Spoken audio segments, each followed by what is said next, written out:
Assalamualaikum warahmatullahi wabarakatuh. Pemirsa dimanapun saja Anda berada, selamat berjumpa kembali dengan channel YouTube Insan Dongeng. Pada malam ini saya Bang Elgi akan melanjutkan roman klasik Ajab dan Sengsara bagian ke-12. Terima kasih kepada semua subscriber yang selalu hadir dan menemani setiap malam. Selamat mendengarkan. Kini baiklah kita melayangkan pemandangan dahulu ke rumah Sutan Baringin di Sipirok supaya dapat melihat hal si ibu anak beranak sebelum si bapak kembali. Dengan hati yang gundah gulana si ibu menantikan suaminya pulang kembali. Malu, kemiskinan, kemelaratan tiada jauh lagi pada pemandangannya.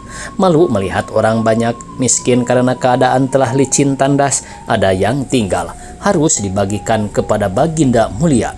Melarat karena perbuatan suaminya itu, akan tetapi apa boleh buat. Semuanya itu harus ditanggung ibu yang malang itu dengan sabar juga. Kepada siapakah akan dikeluhkan kalau tangan kanan melukai tangan kiri?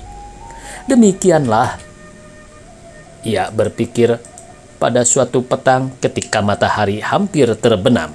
Tatkala itu ia duduk di kebun yang di belakang rumah mereka, sedang anaknya yang laki-laki bermain di tempat itu.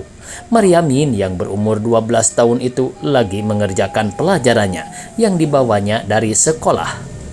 Tengah ibu Maryamin duduk berangan-angan itu, tampaklah olehnya anak itu mengejar seekor kupu-kupu. Kupu-kupu itu hinggap pada sekuntum bunga melati. Anaknya itu mengambil sepotong kayu akan memukul binatang itu, karena amat inginnya hendak beroleh dia. Akan tetapi dengan sebentar itu juga ibu itu berlari lalu menangkap tangan anaknya itu. "Jangan dibunuh binatang itu, Buyung," katanya sambil memeluk dan memangku budak itu, lalu dibawanya ke tempat duduknya. Anak itu menangis seraya berkata, "Bukan, Mak, saya hendak menangkap kupu-kupu itu saja. Tengoklah, Mak, betapa elok sayapnya itu berkilat kena sinar matahari. Tangkaplah, Mak, saya ingin hendak memegang binatang itu." "Oh, jangan, anakku tiada boleh menyakiti binatang," sahut ibunya. "Bukan saya hendak menyakiti, hanya hendak memegang saja," sahut anaknya. "Ya, anakku, akan tetapi kalau engkau memegang sayapnya yang halus itu, tentu dia koyak dan binatang itu merasa sakit." "Ah, jangan, Buyung, ia hidup di dunia hanya sehari saja. Kalau saya pegang-pegang sayapnya itu, ya merasa sakit, Mak. Adakah kupu-kupu itu mempunyai perasaan seperti kita?" "Ya, tentu. Tengoklah betapa riangnya binatang itu hinggap di atas bunga itu. Ia diayun-ayunkan angin yang lemah lembut itu. Kalau ibu membuai-buaikan engkau, tentu hati anakku girang, bukan?" Budak yang kecil itu berdiri mengamati kupu-kupu itu. Ibunya berdiri juga dekat pohon bunga melati itu. Tangan anaknya itu dipegangnya. Sejurus panjang lamanya budak itu pun bertanya, "Kalau demikian, ada juga perasaan binatang itu, ya, Mak?" "Iya, tentu. Dia merasa sakit dan senang, sebagai kita juga." "Perasaan saya ada juga, Mak." "Iya, anakku." "Di manakah tempatnya?" sahut si Buyung kepada ibunya. "Pada seluruh badanmu dan di dalam hati. Tengok, kalau kau jatuh, engkau menangis sebab kakimu sakit. Kalau hujan datang, anakku kedinginan. Jadi perasaan itu ada pada seluruh badan kita." "Dalam hati ada juga, Mak," sahut si Buyung. "Iya, Nak, kalau riam mengganggu engkau menangis sebab hati anakku sakit. Hati bunda pun sakit juga. Kalau anakku nakal, kalau anak manis, Mak riang karena hati Mak senang melihatnya." Budak itu mendekap ibunya seraya berkata, "Ibu, jangan, saya tidak mau nakal." Si ibu memeluk anaknya itu lalu diciumnya berulang-ulang. Air matanya jatuh berlinang-linang karena perkataan anaknya itu. Kupu-kupu itu mengembangkan sayapnya yang permai itu lalu terbang mencari makanannya. Selamat jalan, hei kupu-kupu yang riang. Engkau hidup sebentar di dunia, akan tetapi suatu pun tak ada yang kau susahkan. Berbahagialah orang yang serupa engkau, kata ibu yang baik hati itu sambil menerutkan dengan matanya kupu-kupu itu terbang sehingga lenyap dari pemandangannya. Mak, bunga melati yang kembang itu halus juga. Adakah juga ia mempunyai perasaan? Tanya budak itu. Si ibu tiada menjawab pertanyaan anaknya itu, barangkali tiada didengarnya, karena pada sekejap itu juga Maryamin datang berlari-lari mendapat mereka. Dari jauh ia telah berseru dengan riangnya. Apa pekerjaan mak di sini? Sahut Maryamin. Setelah ia dekat lalu berkata pula, sukakah ibu mendengar syair? Saya membawa suluh pelajar yang kupinjam dari engkau guru. Si ibu pun duduklah di atas bangku. Maryamin membuka suluh pelajar itu lalu dibacanya syair yang di dalam itu. Meskipun perkataan dan kalimatnya terlampau tinggi bagi dia, akan tetapi dirasainya juga akan kenikmatan syair itu. Beginilah bunyi syair itu. Apabila bunda membuaikan kita, berapa banyak nyanyi dan kata.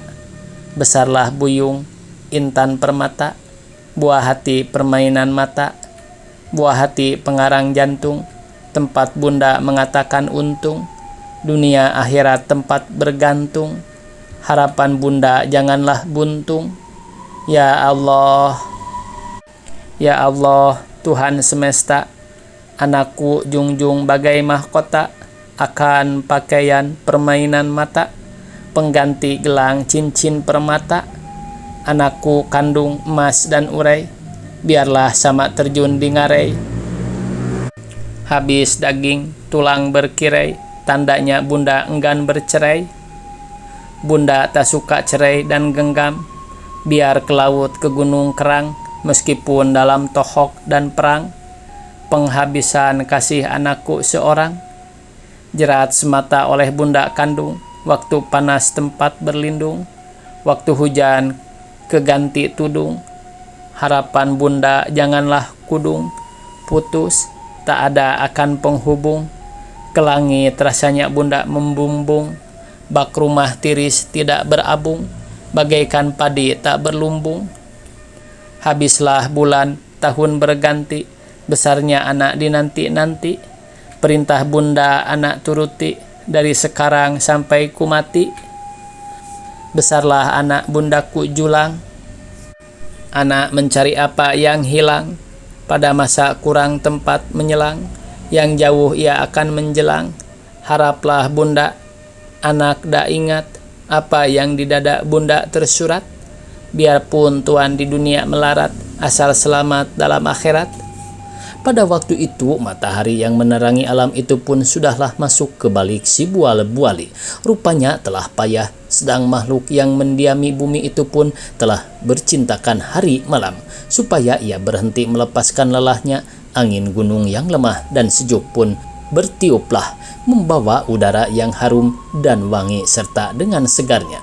Sejurus panjang lamanya si ibu itu terdiam karena hatinya terkena oleh bunyi syair yang dibacakan anak itu. Sayu dan rayu perasaannya mendengar suara anaknya itu, dan dalam hatinya ia berkata, demikianlah harapan ibu, akan tetapi anakku ini sudah tentu melarat di belakang hari. Meskipun mereka itu tiada bersalah, ya Allah, ya Tuhanku, janganlah balas dosa orang tuanya kepada umatmu yang tiada bersalah ini. Tabuh maghrib berbunyilah di masjid besar. Si ibu dengan anaknya itu pun naiklah ke rumah karena sudah mulai gelap.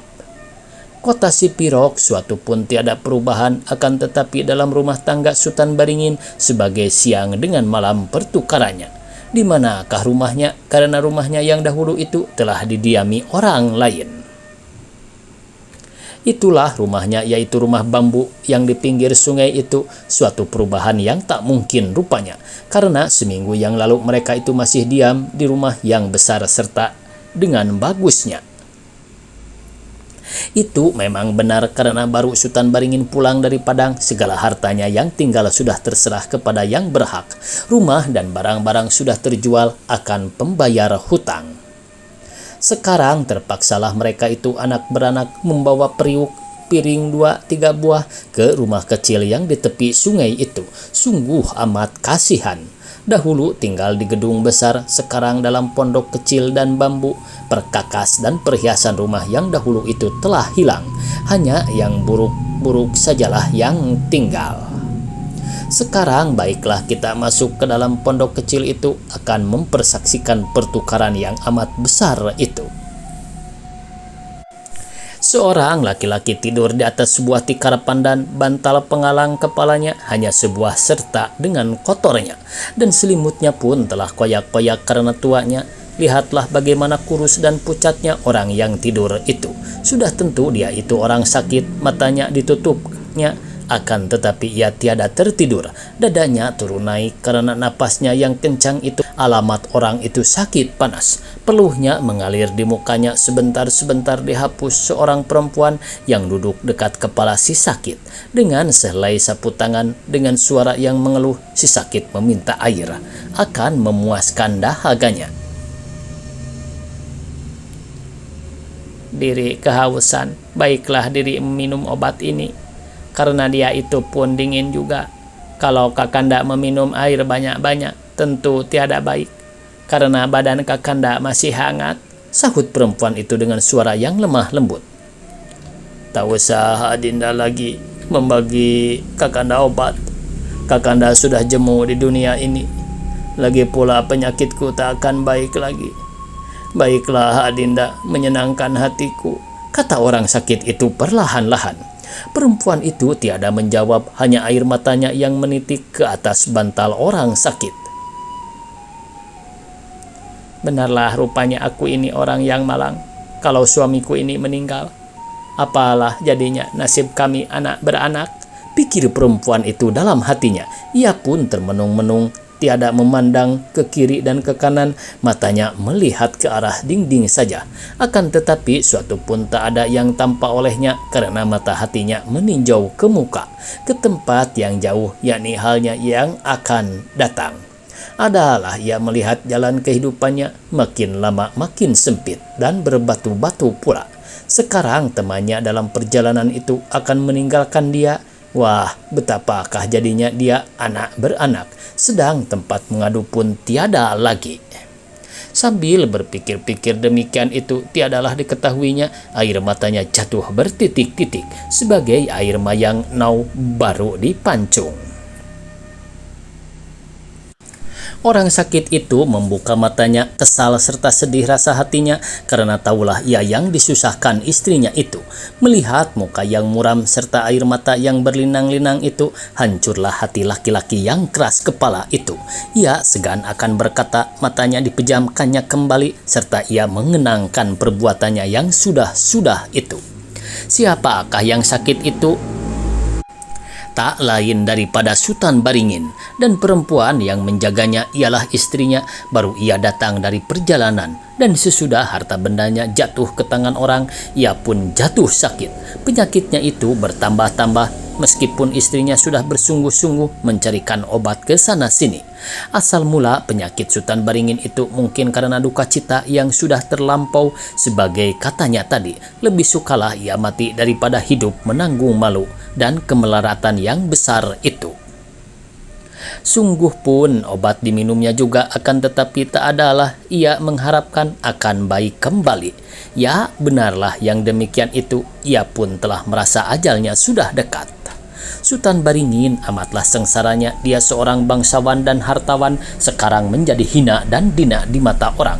Semenjak dari kecil sampai besar hidup dalam kesenangan dan kekayaan, sekarang waktu akan mengembuskan napas yang penghabisan dalam azab dan sengsara. Sungguhlah hidupnya yang penghabisan itu penuh dengan kemelaratan.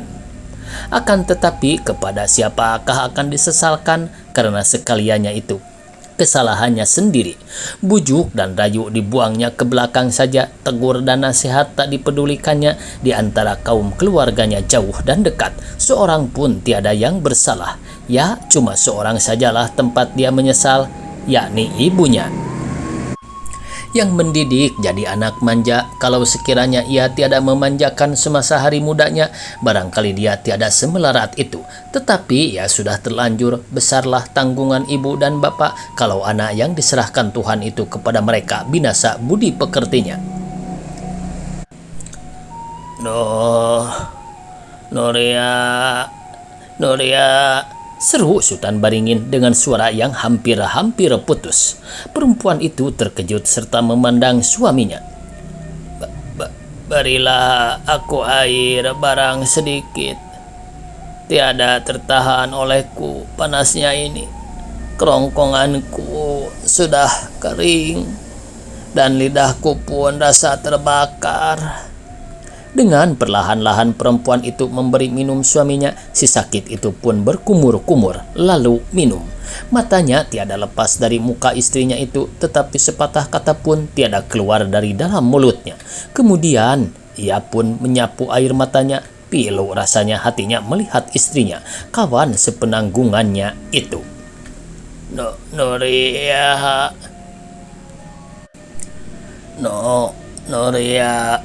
marilah Adinda dekat-dekat, supaya Adinda dengar suaraku dengan nyata, kata suaminya kemudian. Istrinya pun duduklah dekat bantal si sakit, seraya telinganya dipasangkannya baik-baik, supaya segala perkataan suaminya itu dapat didengarnya dengan nyata. Sebelum kekuatanku habis, kata Sultan Baringin, selama Kakanda dapat berkata, Kakanda hendak mengeluarkan apa yang terisi dalam dada Kakanda ini, supaya Adinda mendengar dia. Besok lusa tak sempat lagi rasanya, karena ajalku sudah dekat. Keraskan hatimu Nuria, engkau jangan menangis, karena air matamu yang bercucuran itu memilukan hatiku. Tiadakah Adinda menaruh kasihan kepada Kakanda? Hidupku tiada lama lagi. Sudikah Adinda mendengar bicaraku? Dan maukah nanti Adinda berkata benar menjawab pertanyaanku? Si ibu menganggukkan kepalanya, hendak berkata tak dapat lagi. Nuriha, adakah Adinda kasih akan Kakanda ini? Sejak mulai kita kawin sampai saat ini, tiadakah Kakanda merasa cintaku? Dengan air mata bercucuran, sekali lagi Adinda katakan, Adinda ini amat kasih akan Kakanda. Sungguh amat kasih, lebih daripada yang lain. Aduh, betapakah melaratnya Adinda. Anak beranak, kalau Kakanda meninggalkan kami dalam keadaan sebagai ini, siapakah lagi gerangan kawan Adinda membagi susah dan duka? Siapakah orang yang mau mendengar keluh kami anak beranak? Adinda, jangan berkata demikian. Sekarang Kakanda mengucap syukur kepadamu. Tiadalah seharusnya bagiku menerima kasih dan sayang daripadamu, karena selama ini tiadalah Kakanda mencintai Adinda sebagaimana yang patut. Sungguh hatimu amat mulia, Dinda. Tiadalah berpadanan dengan kelakuanku yang hina ini. Oleh sebab itu, haraplah Kakanda Adinda mengampuni kesalahanku itu. Kedua, barulah sekarang Kakanda menyesal, sebab tiada mendengar nasihat Adinda. Engkau sampailah rasanya menarik kita semua dengan sekuat-kuat tenagamu, supaya kita anak beranak jangan sampai terjerumus ke lautan kemiskinan. Akan tetapi Kakandalah yang menenggelamkan kita sekalian. Itu sudah dengan takdir Allah. Kakanda orang celaka, itulah yang menyebabkan sengsara besar ini. Dan seharusnya lah itu akan membalas perbuatanku. Akan tetapi Adinda bersambung. Billahi taufiq wal hidayah. Wassalamualaikum warahmatullahi wabarakatuh.